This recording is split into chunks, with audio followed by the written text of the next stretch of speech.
Good morning, everyone, wherever you are. My name is Dan Abella, and I'm the organizer of the Philip K. Dick Festival and Philip K. Dick Talks, where we explore authors and writers who explore the borderline states of physics and consciousness. So today I'm very happy to have Nick Cook, who is the author of The Hunt for Zero Point.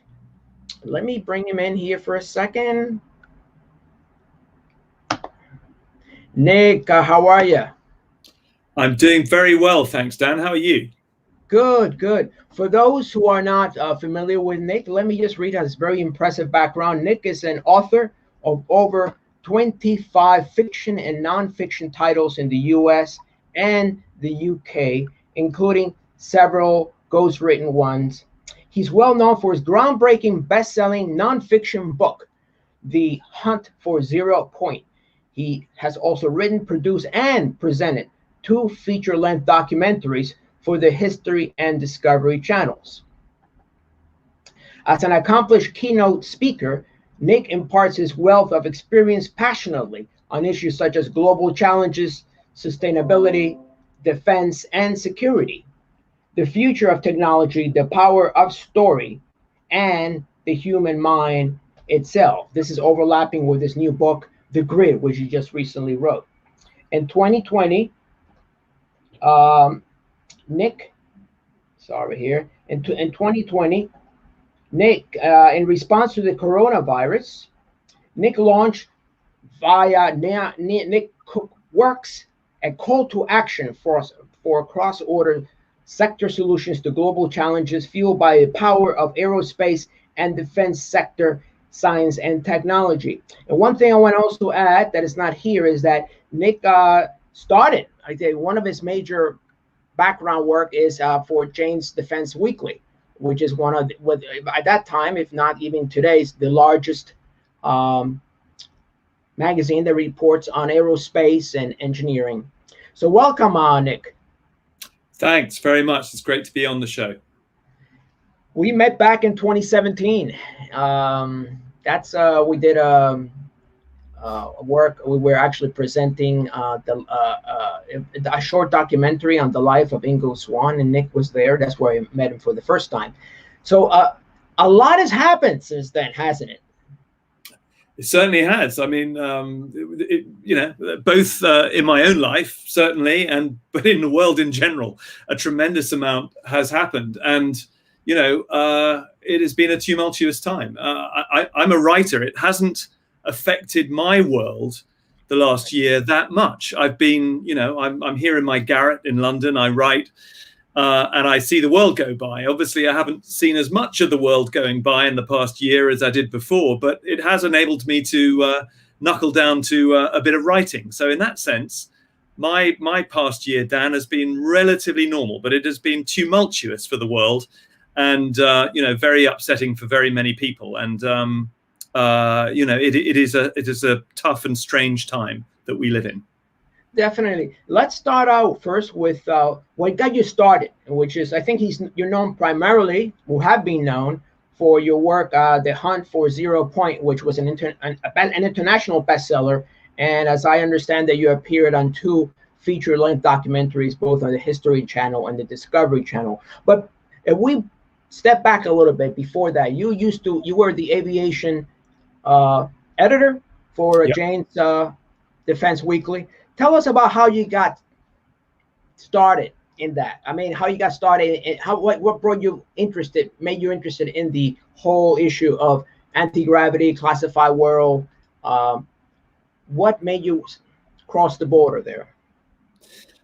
Well, I'm a bit of a polymath, as anyone who knows me will attest. And so when I left university, I mean, I had a degree in Arabic and Islamic studies. So what I went on to do had nothing to do at all with my sort of academic background. But I was always and have always been very interested in science, technology, and engineering.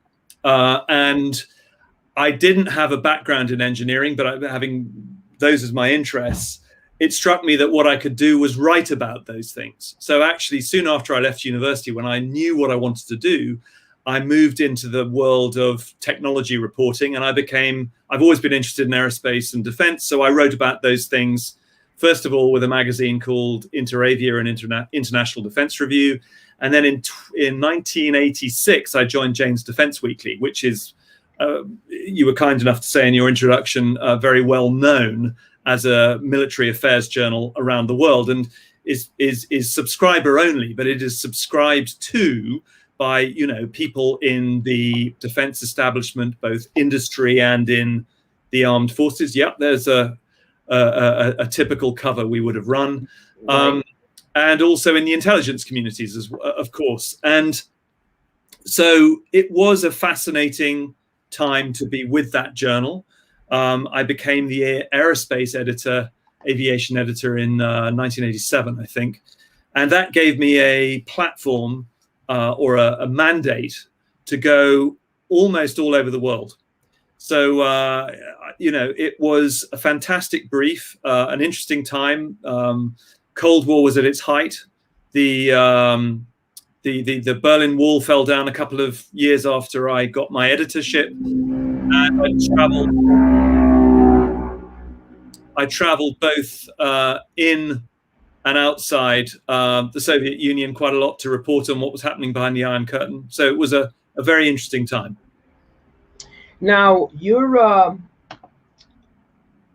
the book, The Hunt for Zero Point, and I basically urge anyone who hasn't picked it up to pick it up right away. It's a fantastic read, and it's really remained remarkably current. Remarkably, those who are wondering, here's my very weathered paperback that I bought back. I don't know, I was just shortly after it came out. I remember picking it up at Barnes and Nobles, and I kind of sat on my bookshelf for a couple of months, and then I started picking up. I had to just like finish it. I did in a couple of days. And The Hunt for the Zero Point. At what point did you decide that this is where I want to do it? This is what I want to explore. And what made you do that? What's the trigger that made you say, this is the kind of work I really want to devote? Because I'm sure it took you a while to do the research and put it together. Yeah, I suppose about 3 years into my job, I realized that I was with this organization which had a fantastic name in the industry and community that it reported on, and that there would be few doors that would be closed to me and the journal should I go knocking. You know, I mean, literally the magazine had access to the chiefs of the defense staff in Washington. It had, open access at the Pentagon, all over the world. So I thought, this is a great opportunity for me personally to indulge my curiosity. And if I were to go around investigating what I considered to be the deepest, darkest secret that existed out there in my world, in that world, what would that secret be? And I sort of had to think about it. And I thought, well, actually, in my sphere, I think it would be a new energy or propulsion source that the powers that be would want to keep secret because of its disruptive value. So I thought, great. Well, okay, what I'm going to do then is I'm going to, I don't care how long it's going to take. I'll be patient, but I will go and knock on doors as I normally would. I'll go about my day job, but I will research this subject and I'll see what comes back. Now, I knew it was dangerous because it touched on a very taboo area. And that taboo area was, of course, UFOs. When you talk about a new propulsion or energy source, you're inevitably talking about something that doesn't look like a jet engine. And the performance characteristics of the thing that this new propulsion or energy source would power would look a lot like a flying saucer. It's hard for us to imagine now or remember, certainly for me, going back 25 years, just how taboo that was. We live in a sort of very expanded internet age now, and it's fine, more or less, to talk about, UFOs, exotic propulsion, strange sort of, esoteric topics like that. But back then it was really taboo. And in my circles, in those sort of rather rarefied aerospace and defense circles, you just didn't talk about those subjects at all. So I knew I had to be very careful as I went about the research. But as you said, Dan, and you know, I endorse, I was patient, and it took me a long time, and I was happy to wait a long time till I got all the information. So the whole thing took me, in the end, about 10 years to research. Well, one thing that separates this book from other works on anti-gravity or propulsion systems is that it reads like a spy story. You've been able to inject an element of suspense from chapter to chapter, of unpredictability, which makes it very exciting. It's almost like you're reading a work of fiction, but it's not. Now, what I find interesting, you go back, you actually start what a lot of people think is at the end of World War II with the sightings of these so-called Foo Fighters. And we're not talking about the band here. We're talking about Foo Fighters, unusual phenomena that would be appearing during raids over Europe. And just tell us a little bit about it. What was your first impression when you started exploring the Foo Fighters? Well, I'll come to that in just a second. But if I can comment just on what you said just before that, Dan, about it reading like a thriller.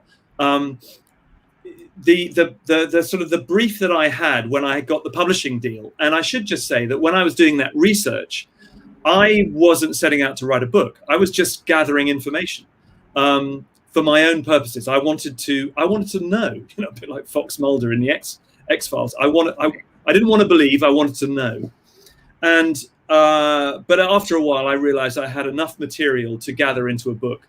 And when I went to a publisher and we talked about a deal, you know, the kind of the idea was that this would not be a sideline book, a special interest book. This ought to be a mainstream read. So I had previous experience writing novels. I had written 2 thrillers a long time before that, but I'd written 2 thrillers. And I knew that what I had to do was inject a narrative technique that would propel the story along. Everything in the story is as it happened, but the techniques that I used as a storyteller strove to tell that story in a very sort of, you know, compelling and driven way, which, you know, thank you for that, by the way, because I'm really pleased when I hear people say they've read it and they couldn't put it down, because that was the idea.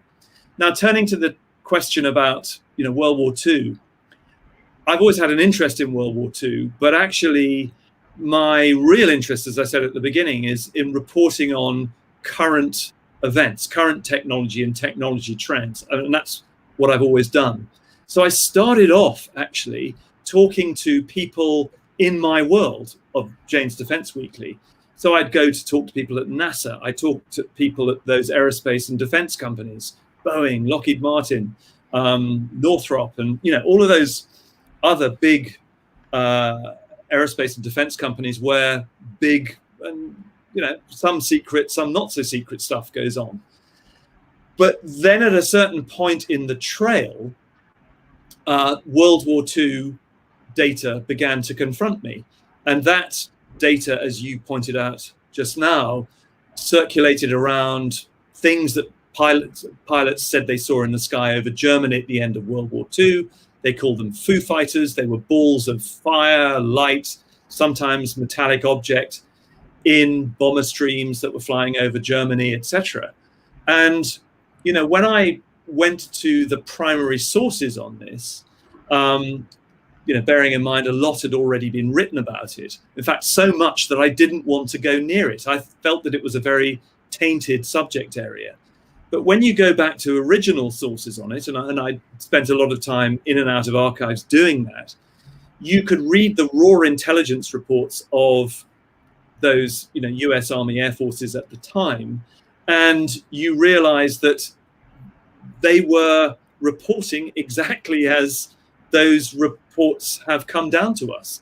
There were these balls of fire in the sky, and there were these craft objects that defied conventional ways of flight and baffled the not only the pilots and the crew at the time, but also the intelligence analysts of the day who couldn't understand what they were seeing.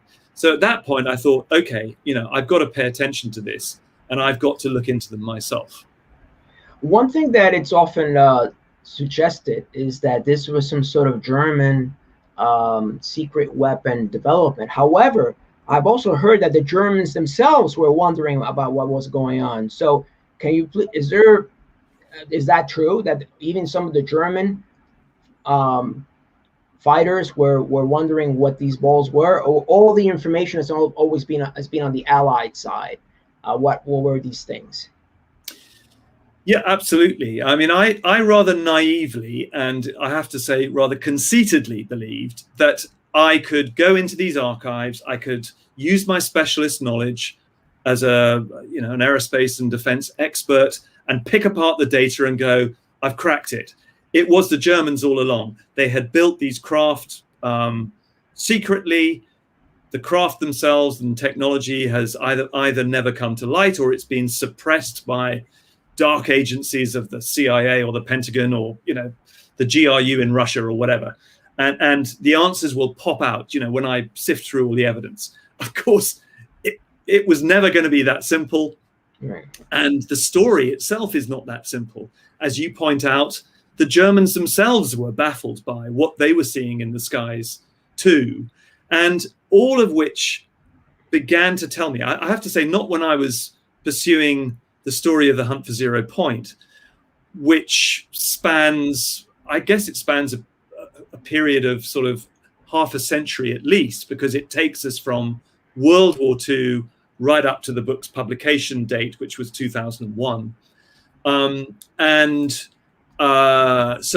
it is, in that sense, it was quite a linear story. But this is not a linear subject matter. It is not a subject area that conforms to any one explanation. It is, as my later work, I think, has begun to explore, more affiliated with some more esoteric subjects that I've explored before with the Philip K. Dick Festival. In the areas of consciousness, for example. It is both a technological story and a story that is about psychology and about perhaps even unexplored aspects and realms of our own consciousness.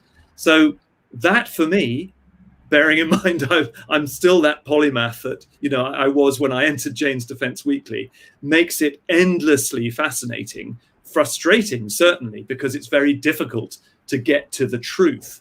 But the truth is very, very elastic in this field, and rightly so, because it has continued to baffle us for now coming up to 75 years.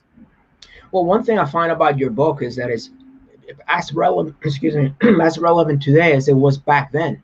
For instance, there's talk about there at that time. I remember I read something called Die Glocke, where you mentioned this special, which has become almost an urban legend about the time travel device that the Germans were working on, and now there are these, and obviously the truth is it's probably a little bit closer to Earth about what was going on. Is there any connection between something like the Glocke and UFO phenomena, or do you think that the Glocke was really something else, maybe another kind of bomb that they were working on? So, yeah, you've pinpointed a very interesting sort of point, no pun intended, in the Hunt for Zero Point, which is the story of the bell, or Die Glocke, as the Germans called it, which I was led to, and I think it was the reference to it in the Hunt for Zero Point was one of the earliest references to it, but I can't claim credit for having unearthed it. There was a researcher in Poland called Igor Witkowski, who got in touch with me just at the very final stages of researching the Hunt for Zero Point. There he is. And Igor said, I think I've unearthed something rather interesting in Poland, where I live, all to do with something very secret that was happening at the end of the Second World War. would you be interested in coming to take a look? And I went, yeah, absolutely, I would. So I flew out to see Igor. He drove me down to the Venceslas mine, which is where this mysterious piece of technology was housed during World War II, allegedly. And he showed me this complex, which was built by the SS at the sort of in the latter stages of the war, where there are a number of strange artifacts. All right. Are we talking about the henge? The henge, absolutely. Right. Yeah, there it is. And imagine that structure on a cold autumnal night. As I round the corner, it's been cleaned up today, so it all looks rather sort of theme park-like. But back then, we rounded the corner, and there is this thing illuminated in the headlights on a rainy autumn night. And, it really does send shivers down your spine looking at it. But then you have to sort of pull in your analytical instincts. And in the book, I say this was undoubtedly a very secret complex. There is plenty of evidence on the ground and also archival evidence to show that this whole area was rooted in deeply secret stuff that the Germans were doing. But now be objective. Look at this. Once you've got rid of the hair standing up on the back of your neck, look at it objectively. And in the book, I say there are two sides of the coin here. It could be what Igor believed it to be, which is some time-space manipulation device, or it could be something which probably conforms more to Occam's razor, the most simple explanation, which is something to do with Germany's atomic weapons program.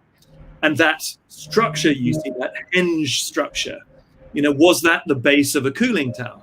Now, I do say in the book, I'd love to believe that it was an anti-gravitational test rig for something. I would love to have believed that.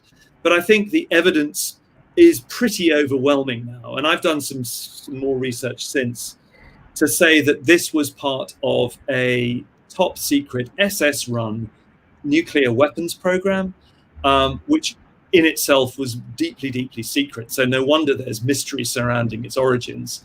And that structure was the base of a cooling tower, and a lot of the paraphernalia associated with it was to do with nuclear enrichment, which is what I believe to this day, by the way. But, it doesn't stop it being, in and of itself, a fascinating story.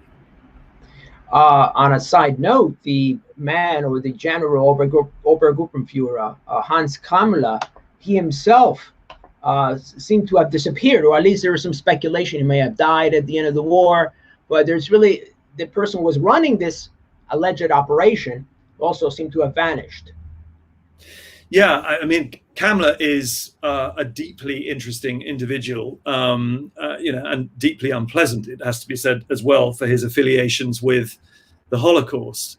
But he was, for those who don't know his story, an administrator. He wasn't a technologist. He was a manager of programs who Hitler put in charge of all Germany's top secret weapons programs towards the end of the war. So all of the knowledge of anything, whether it was, V2 rockets, atomic weapons programs, other, jet engines and jet aircraft projects, those were all under Kammler's purview and oversight. And as you say, Dan, at the end of the war, he disappeared off the face of the earth. There was the very last sightings anyone had of him were on, I think, May the 6th, which was the day before the war ended. And then there are 6 or 7 different accounts of his death. If you're an intelligence analyst, you'll know that when you've got conflicting stories about someone's death, chances are that someone's covering something up. Right. At the end of the Hunt for Zero Point, I followed Kammler's trail as far as it would go then. And, the choices facing me then were it seems to me unquestionable. It really does appear undoubted that Kammler did a deal with one of the major powers at the end of the war. The question was who? Was it the Americans or was it the Russians? Well, I didn't know at the end. I said, I think it looks highly probable that he would have gone west to the Americans. Now, I have to say, after the Hunt for Zero Point came out, I worked with a couple of researchers, a guy called Dr. Colm Lowry and another chap called Keith Chester, who's American. Colm is Irish, Northern Irish. And we started to look into what really happened to Kamler. And just at the end of the period that I was working with them, which was sort of 5 years or 3 to 5 years or so after the Hunt for Zero Point came out, they, or we collectively, but I have to give them the credit really for this, they found unquestioned proof of what happened to Kamler, which is that he did a deal with American intelligence. He was interrogated for 10 months at least after the end of World War II, so well into 1946. And then the archival documentary trail kind of ends rather abruptly. So the question is, what happened to him then? Was he allowed to disappear into the jungles of South America, or was he liquidated, exterminated in some way, in a very final way, because his usefulness had been expired? So that they wrote that book up it's a book called The Hidden Nazi. It came out at the end of 2019, and it's well worth a read. Very interesting. Yeah, there's so much mystery around this area of investigation, and so much has sprouted up. So let's fast forward a little bit now to what has happened more recently, which is let's go back to this one episode. I think a lot of people are familiar with here, the famous Tic Tac, which was reported, I believe, in December 17th.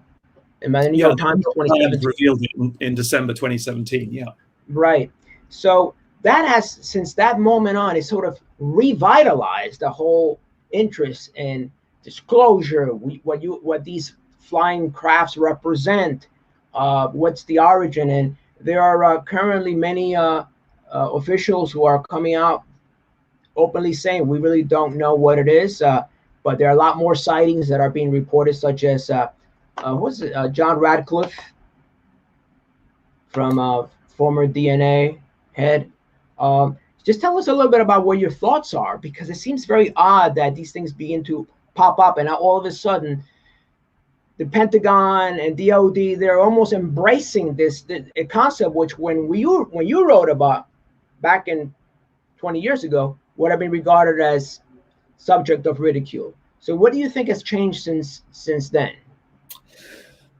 Well, it's been amazing to watch that story unfold, because what it effectively did when the New York Times reported in December 2017, as you said, that the Pentagon had a secret cell that had been looking at UFO activity for quite some time under a program called ATIP, and that one of the pieces of evidence that it had been examining were a series of encounters that had taken place in 2004 off the coast of California by the Nimitz carrier battle group that was exercising in that area. What that story did for me was liberate, a lot of background interest in this whole subject of anomalous aircraft, anomalous sightings.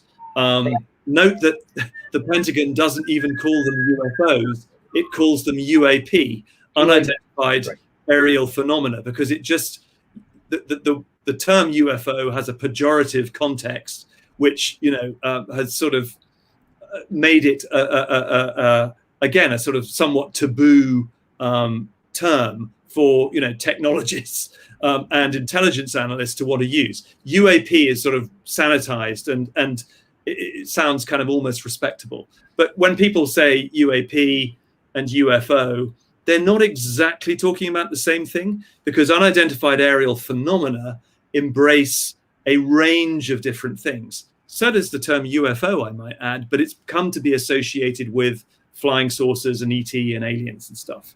But what that story did when it came out was it allowed a bunch of people I know to sort of be far less reticent about talking about this subject. And I've got to say, for me, it was brilliant, because a lot of people started asking questions about, what the Navy had encountered. They started asking themselves and other people questions like, is this some classified technology that has been built by America itself that these Navy pilots were coming up against? And then that sort of led them to the Hunt for Zero Point again. And because that's, largely what I'm writing about in that book. And so the whole area for me of the Hunt for Zero Point and that story has been sort of re-energized and liberated. But for me personally as well, it has allowed a discussion on that subject area to take place. And I'm holding it, as are many other people, with some really high up individuals who are as baffled as the next person is, and as largely I am myself, as to what it's all about. You can eliminate certain explanations, I think, but it is still unexplained. But it is a phenomenon. Something's happening. We need to now explore and get to grips with what that something is. Do you feel we've reached sort of a critical mass of sightings that is almost forcing the hand of the Pentagon or the government to admit that there's something going on? Or is there another agenda that's behind their desire to now share this with the audience, with the public? Well, I think the answer is all of the above. I mean, Right. we need to be very careful when examining a phenomenon that is as sort of wildfire as this one is now. What starts out as a relatively simple revelation. The Navy has encountered something that it cannot explain, and there are photographic evidence, video evidence of those things, or some of those things that it says it's seeing. That's relatively simple. It then spirals into a story that becomes utterly complex. And now we are in that phase where we have a report that is supposed to be prepared by the Pentagon, by this UAP task force, that should be delivered to Congress by the middle of June, which says, reveal everything, or this is what Congress is asking of it, tell us what you know about UFOs so that we can have a more reasoned debate and discussion about what is happening out there, and that we can widen that discussion to include a bigger swathe of the community, in other words, the public, than has happened hitherto. I mean, I've got to say that, if you go onto the Twitter sphere or, onto the internet, it's filled with discussion about this whole area, which just goes to show how, how intrigued, we as the public are, I think, by this phenomenon. But I also think that we need to be incredibly careful about rushing to judgment about what it is. We should keep a really open mind about it. And only in keeping an open mind, I think, can we begin to unpick the clues and get to some of the substance of the truth of what's going on. One question that I want to have is if some of these objects have entered American airspace, such as in the case of the U.S. Nimitz, how is it that they're not being shut down? How is it that we're just allowing them to go around and fly circles around us with no, even though I don't suggest that's what we should do, but the American government has never been too skittish about taking action when they have to. So how is it that not one of them has been shot down these so-called drones, whatever, and so we can find out what they are. It's like they're letting them. It's almost they're allowing them to be there for a purpose. Yeah, it's a really good point. And there is an intense debate, as we speak, in sort of corners of the Twitter sphere and elsewhere, and I'm sure in the certain corridors of the Pentagon as well, as to what these. There have been revelations about not just Tic Tac, but a series of other drones that have plagued exercises off the California coast, and much more recently, that we're talking about sort of 2019. Right. Now, are those things that have buzzed these ships, are they drones, or are they something else? Are they something that is mimicking a drone? Are they something that is mimicking another form of target? So all of that tells us something about the confusion, I think, that the military finds itself in over this whole subject.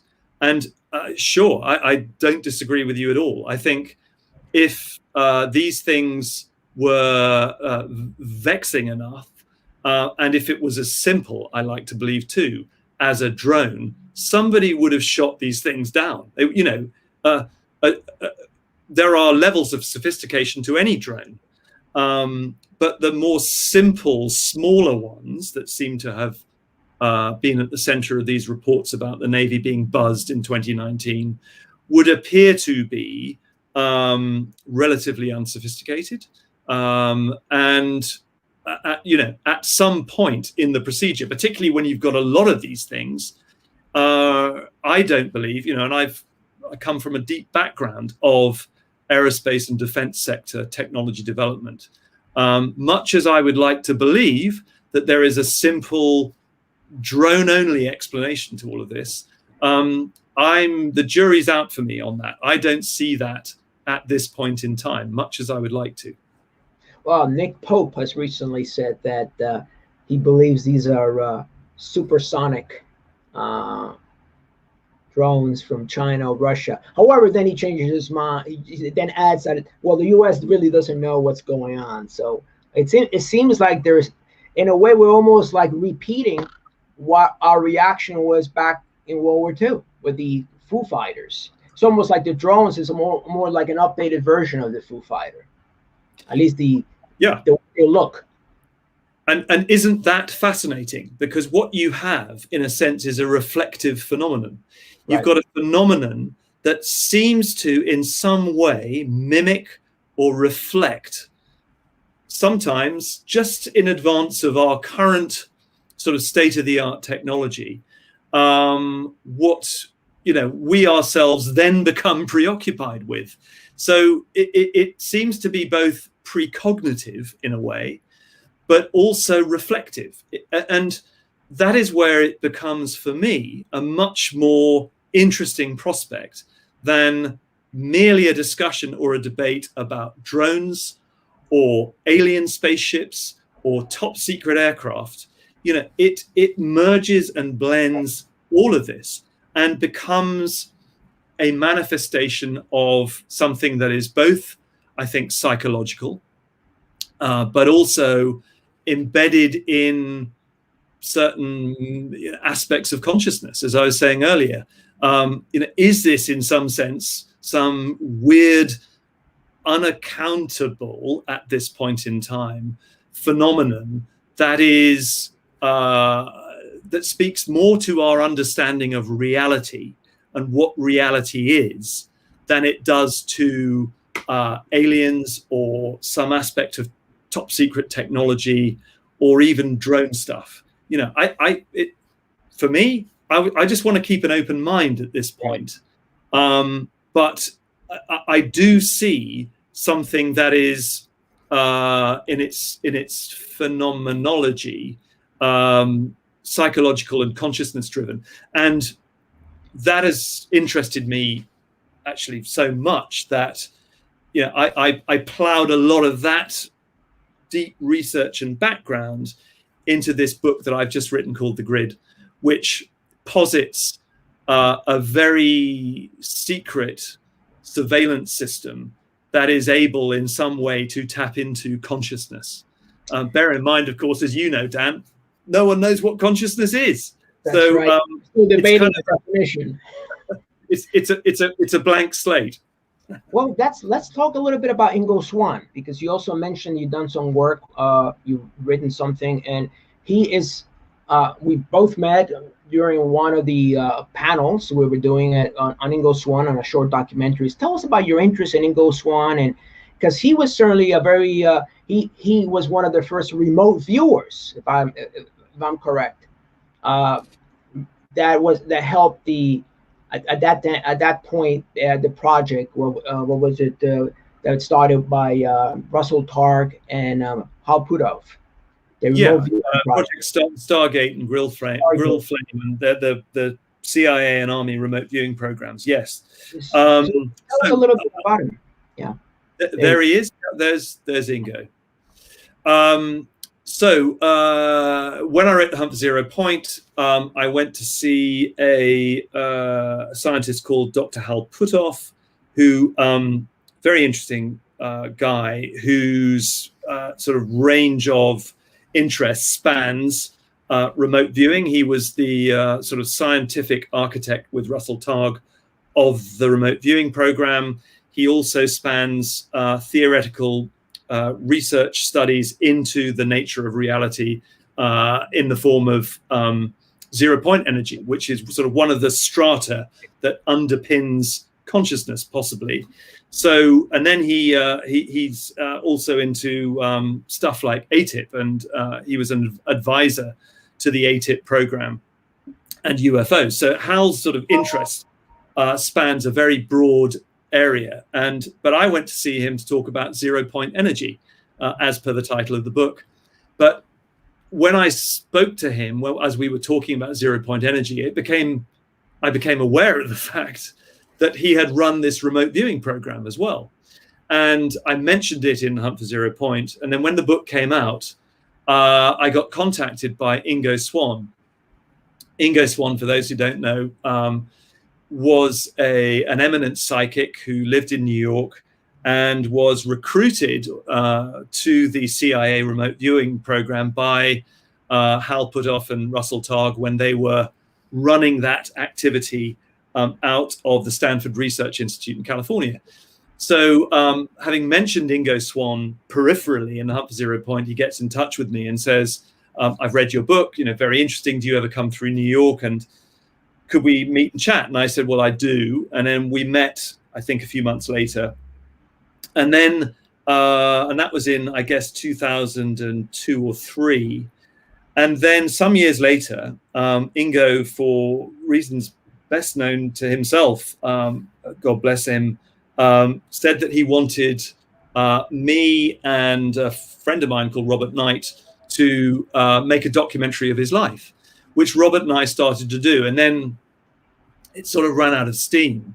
But after Ingo, that enabled me to spend more time with Ingo. So I did spend some more time with Ingo in about the sort of 2009-10 period. And then when Ingo died in 2013, some years afterwards, his family got in touch with me and said, would I be prepared to write a new biography of his life? And I said, yes, I'd love to. That would be terrific. But as we sort of got into that, his family and I realized that quite enough had been written about Ingo already in terms of biography. But we discovered 2 lost manuscripts of Ingo's, and I put them into one volume, and I wrote a foreword and a sort of an epilogue, and that was published about a year ago as a book called Resurrecting the Mysterious. And I've got to say, one of those volumes, the second half, was very instructive to me with my interest in consciousness. It was Ingo's take, really, on how he saw consciousness, and was a sort of almost like an exploration of the hidden realms of consciousness that, we either don't ever get to see, or if we are sort of in some way psychically gifted, we might get to see glimpses of. But Ingo takes us through this sort of psychic landscape, these deeper realms in that volume. And I think anyone who's interested in that would be fascinated by what he had described. We'll definitely include that here at the bottom on the links below. Please continue. So, well, that was sort of my that was my brush with Ingo Swan. But you know, the Hunt for Zero Point was a fantastic calling card for me, and other people got in touch to say, you know, they'd read it and would I come and discuss the research with them. And another one was Uri Geller, who your viewers and listeners might be familiar with. You know, Uri was famous in the 70s for bending spoons, but he'd also worked for intelligence agencies, for the CIA as well. Well, he'd done some work for the CIA, he'd done some work for he's an Israeli, so he'd done work for the Israeli Mossad intelligence agency, which again says something, you know, that intelligence agencies are broad-minded enough and are wide enough, look sort of widely enough in their scope to want to engage the services of psychics like Ingo and Uri, to give them perhaps a deeper understanding of reality than we customarily experience it. And you know, that's sort of where I am at the moment, Dan. I'm intrigued, both in my fiction and non-fiction work, in this idea that is posited actually in the grid, that you know it is possible to both explore consciousness in a technological way. Of course, it was done in a psychic way 50 years ago, almost, in the remote viewing program by psychics. But you know, can we adapt that psychic knowledge and make it technical? And you know, I've worked enough and around and spoken to and continue to speak to people in, you know, the intelligence agencies and in the defense industry to know that there is a deep fascination, particularly in America, about technology solutions that, you know, tap into, quotes, impossible physics. And there's enough still that's sort of taboo here, and uncertain and mysterious, for a lot of secret work to go on behind that veil of secrecy and mysteriousness. And that suits intelligence agencies very well. It's like the UFO phenomenon we were talking about a while ago. Uncertainty and confusion play into the hands of counterintelligence agents and agencies beautifully, because they hide a lot of truths. So it's a very interesting area for me to explore. So do you believe right now intelligence agencies their research is right now focused on technology-driven consciousness or technology-assisted consciousness systems? I believe it because I see the evidence of it. There is plenty of evidence that documentary archival evidence. You know, I've seen briefings, defense industry briefings that attest to the aspirations of certain intelligence agencies to really unpick the fabric of reality, or begin to unpick that fabric of reality in a way that they have not hitherto done. We've seen, of course, the power of what algorithms can do when you get set an algorithm to work on Facebook. Depending on the clicks that you and I give to stories on Facebook, that can tell an analyst or an algorithm actually more about you and me than you and I know about our own selves. That's the sort of the mantra. So and we've also seen what happens when that same mindset and technology gets to work on manipulating elections and undermining democracy. Right. So you can imagine where an intelligence agency, whether it's here or in Russia or in China, wants to go next with that, particularly if there are clues in science that point to a deeper understanding of reality than we get from the textbooks, science textbooks. And that evidence at the moment, I think, is all around us and is in some senses a new battleground, a new technological battleground, and a new psychological battleground. And I wrote about that in The Grid and had endless fun with it in a fictional setting. But it's been fun to explore as well, in a research sense as well. So for those who are interested on at this time, almost a hybrid fictional, non-fictional, they should read the Grid.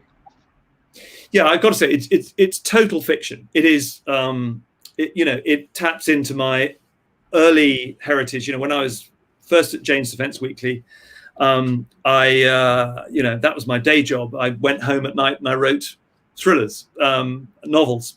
So The Grid is just it's a romp, it's a thriller. But there are some very serious ideas behind it and underpinning it, which I think anyone who's sort of interested in this, in the areas that we've been talking about, would hopefully recognize. We'll definitely include that as well in the bottom. So somehow I hear from you another book coming out, another non-fiction book. It sounds like you certainly have the material, and I would be one of the first ones to go out and buy it, on this idea of this is like the next step beyond 0 point. It's like right now there's this focus on technology, how technology assisted consciousness deliverance, and how that plays in the whole surveillance network. Sounds like it'd be a fascinating nonfiction book as well. Well, yeah, you're right. I'm sort of the sort of the clouds are gathering at the moment in terms of sort of the research, the sort of my creative sort of interest in putting it all together. I'm not there yet, but I'm close. It's close to gelling, So, but you're right. It is a deeply fascinating area, and as a sort of tapping into my former roots as a defense technology analyst and writer, which I still do some of, by the way, as well. It's really interesting for me to see how technology is moving along, and we do live in an age where this stuff is real. This is real stuff we're talking about.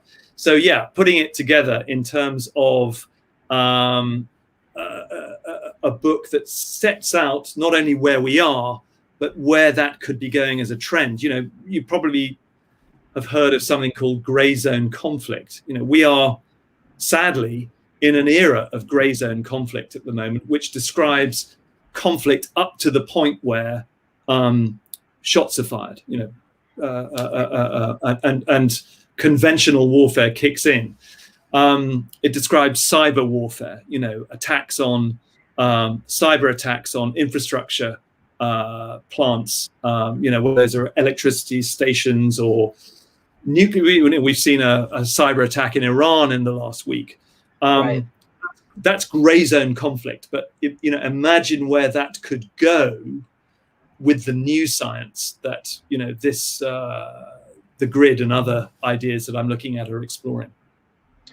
It's certainly new material, because as far as I'm concerned, I haven't come across any books that have been exploring that. There's some writers who talk about it, such as Stephen Greer. He's a bit of controversial, quote unquote, ufologist. He does mention that we have consciousness-driven technologies and technology-driven consciousness. But other than that, this would be like a first. As far as I know, I haven't seen anything. There may be on the military circles, maybe, but not in the mainstream that I've seen that really covers it in a serious way. That like the way you would have covered the way you covered the hunt for 0 point. Well, I think you're right, and the thing that I had to do in The Hunt for Zero Point was, and particularly writing for a mainstream audience, was to first of all tell myself that people coming to the subject, and this is just for The Hunt for Zero Point, which was 20 years ago now when it came out, but it dealt with matter that would confront people's idea of the truth and reality, in strange ways. And I knew, therefore, that, and that's another reason, by the way, why the narrative technique was the one that I used, which was to sort of unfold evidence in much like a thriller, because it needs to be, these ideas, which are very complex, need to be introduced very gradually. They need to be introduced incrementally. So in a sense, having learnt to do that with The Hunt, that's a technique that I would certainly employ next time around as well, because these are hugely complex ideas, and you've got to introduce them very slowly to the reader, but in a very readable and interesting way. So, whether I succeed or fail or not, I don't know, but that's the task that is before me. I don't want to write to or for very niche audiences. Right. These are, I think, deeply fascinating areas of our time that have not yet sort of hit the mainstream, but yet which I think they soon will. And obviously, I'm keen to write about them. They're certainly border almost on philosophical or metaphysical, for that matter. So, do you believe that the UFOs are more like tulpas, like projections of consciousness, or more technology-driven products? That is, technology consciousness apparitions for whatever. I mean, because it seems like they could, either definition could apply to them as well. Well, if you could see my bookcase, Dan, and you could probably see bits of it, right.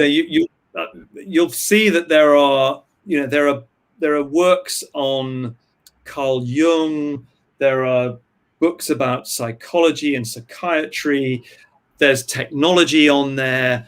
There are some of the saner books that have been written about aspects of anomalous phenomena and stuff. It's all there, because I think all of this feeds into phenomena that are now manifesting in the public consciousness, and UFOs is just one of them. But it is not an accident, I think, that these things are surfacing now and people are getting very interested in them. And to your question, are they real, or are they projections somehow onto the screen of reality, maybe unconscious projections in a Jungian sense from the collective unconscious by us somehow. I think there is an element of truth to all of those things. They are both technological and also psychic and psychological. They are classic nodes on a very complex network that is described ultimately by consciousness. And that's what makes consciousness such an interesting subject for me personally, and kind of like a new frontier of exploration. Tell us a little bit about your work. I wanted to make sure we discuss this. Your Nick Cook Works. This is your sort of an initiative that you've remember reading about in your bio. A call to action for cross-sector solutions to global challenges. So a few years ago, I wanted to combine the analytical work that I do. So I sort of work across a number of areas as a consultant. Sustainability is one of them. Technology is another. Aerospace is another, and defense is another. So there are these sort of silos of interest for me. But at the same time, I'm a writer. I write fiction and non-fiction books. I thought, is there any way I could combine all of this into sort of one offering, if you like. So that's why I launched nickcook.works, which I work with a team. We help anyone from, anyone who has a story to tell or a message to impart that they want to get across. We do that for them narratively. We work with corporate clients and individuals. I'm a ghostwriter, as you said earlier. I've even written other people's stories. So we do that gamut.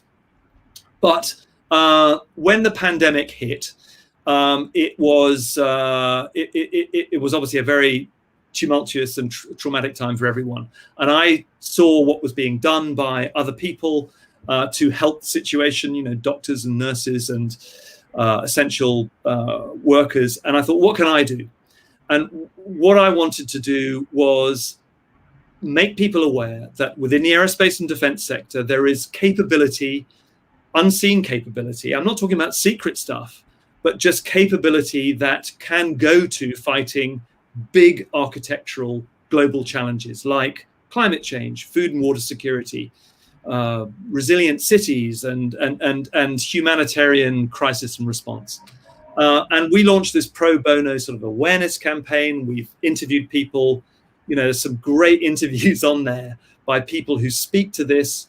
And it's all about raising awareness and saying to governments, you've got a resource here that you haven't used for saving the planet. These guys, these companies, these Boeings and Lockheed Martins and other firms, they're not going to get engaged until you governments tell them to do so, because you're the people, governments, whom they answer to. So that's what I've been doing. And call to action, as you mentioned, is what it's under on our website. But we also put it across LinkedIn and Twitter. Fantastic. I just want to ask you one more question regarding the hunt for 0 points. So regarding anti-gravity, so what's the jury on the anti-gravity? Is it just like the unidentified aerial phenomena? Is that still a mysterious ghost in the machine? I mean, what's the story on anti-gravity? Well, as you've already said, Dan, I've sort of constructed the hunt for 0 point as a bit of a thriller, so I don't want to spoil the ending. Okay. For those who might be tempted to read it. So I will say this, that as you know, and this isn't a spoiler, it's kind of like more of a setup.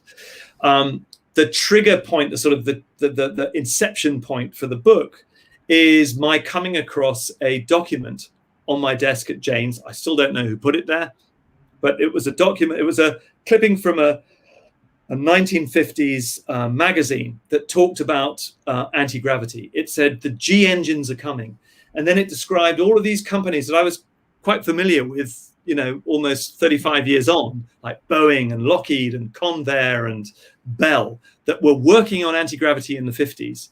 And I thought, crikey, I never knew about this. And so I wonder if I ask a few questions, what'll come out of the woodwork? And that's the sort of the trigger for the hunt for 0 point. And it takes me, as you know, having read it, into some wild and exotic places and talking to some strange people. But ultimately, it's always grounded. It's grounded in real sources, real places, real evidence. So what I will say is I'm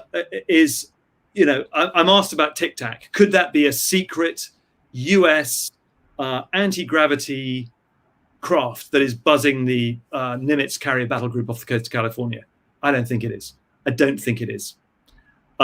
So read into that what you will. The hunt, I have to say, 20 years on, has not been spoiled. Its ending has not been spoiled by the past 20 years.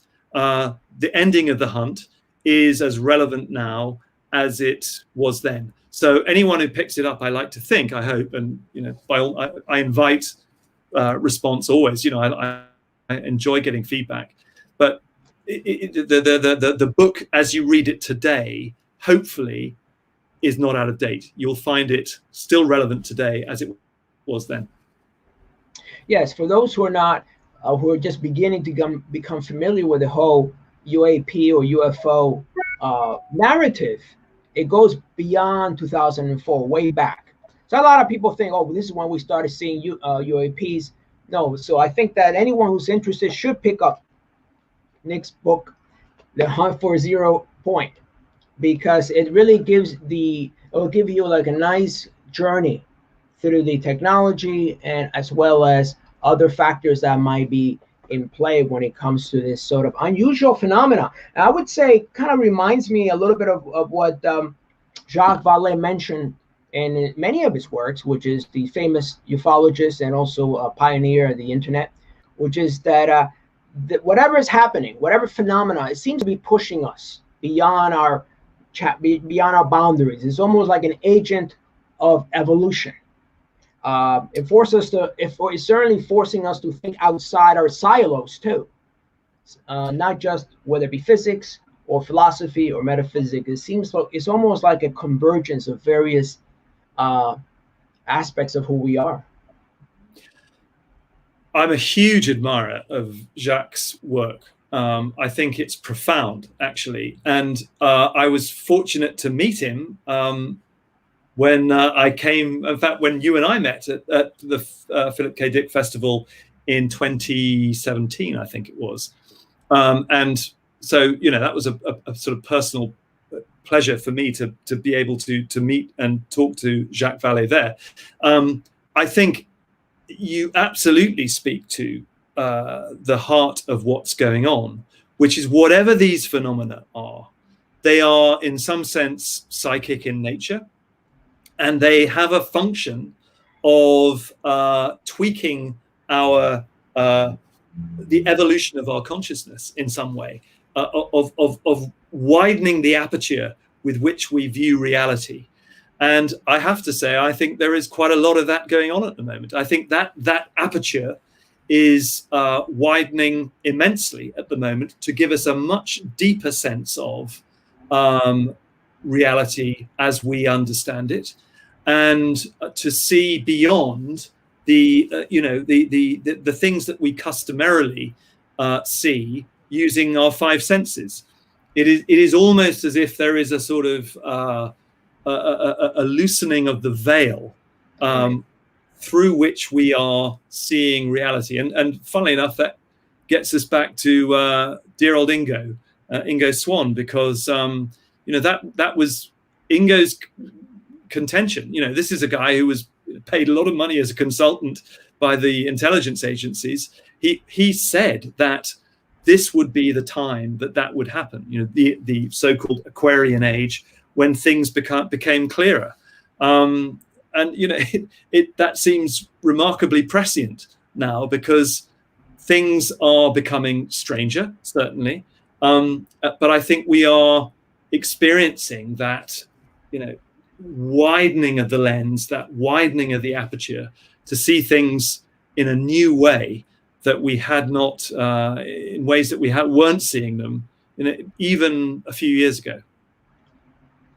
In a very unusual way, we almost seem to be having our own PKD experience, which is Philip K. Dick. For those who are not familiar, was the writer upon which we base our festival, and he had an experience in 2374 where he felt into a parallel reality.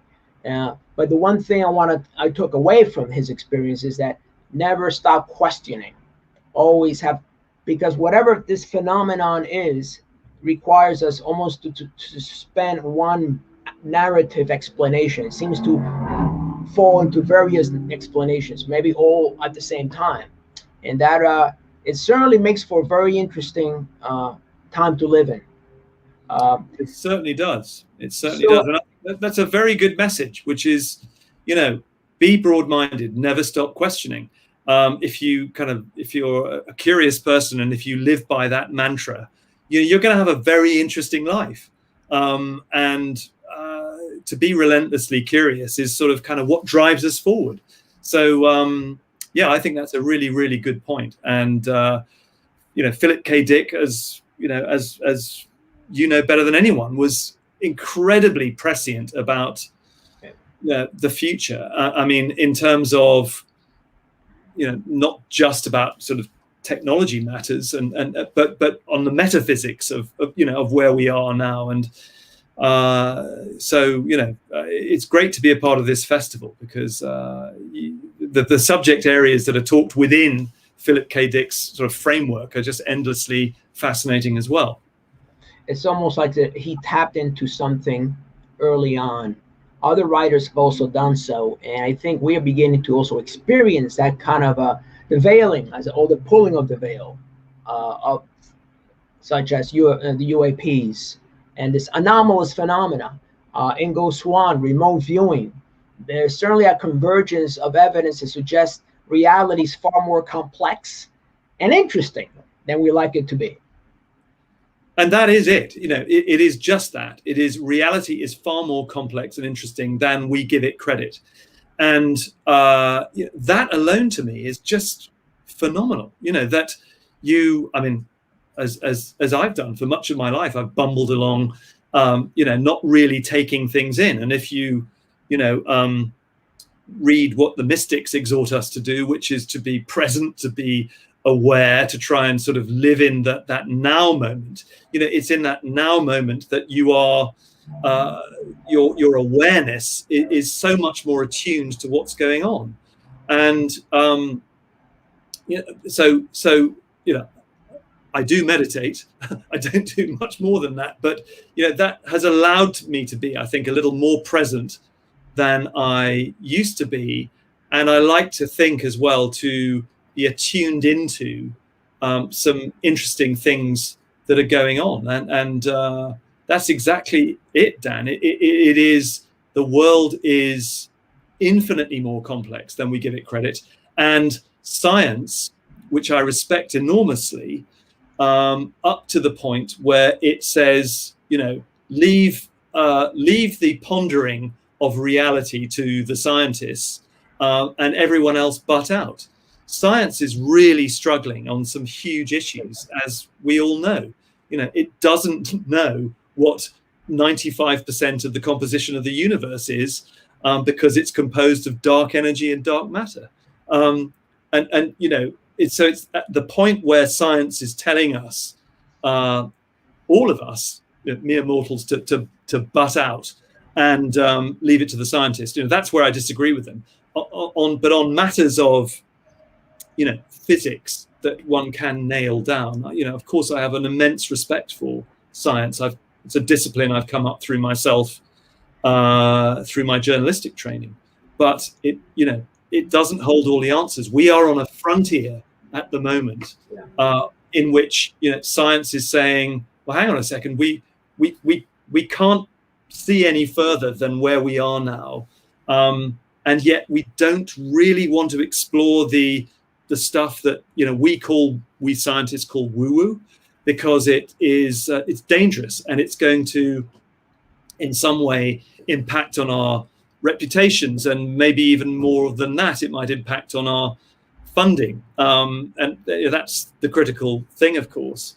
So there is this huge reluctance or has been a huge reluctance of science to engage in those areas that I think yield the best clues at the moment to a new science future. And those clues are predominantly, what we would call paranormal phenomena.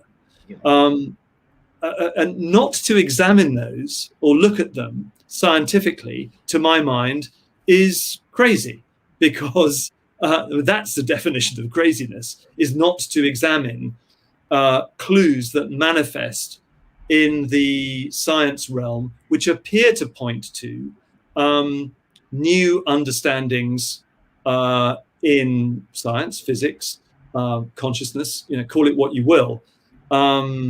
That should be a hinterland that we all should explore, science not least. So I hope that, in fact, actually, I do see very positive signs that science is, mainstream science that is willing to embrace those new precepts in a way that it hadn't been before. Well, it's almost like we're in the same place we were, science is. in the beginning of the 20th century, where it was still holding fast to classical physics, and yet there was so much evidence to suggest that a new model, a new paradigm needed to be adopted, which became quantum mechanics and general relativity. We're almost in the same space as that. There is so much anomalous phenomena, consciousness driven and otherwise, that we almost need a new paradigm or a new model to incorporate that. There's just too much that is not being effectively explained by classical science right now. But I think, as you said, there are many scientists who are the pioneers. They're the frontiers. They're going and challenging and taking that next step, which we all will, hopefully, all will participate and be able to share in its glory. So, well, that's basically a fantastic talk, Nick.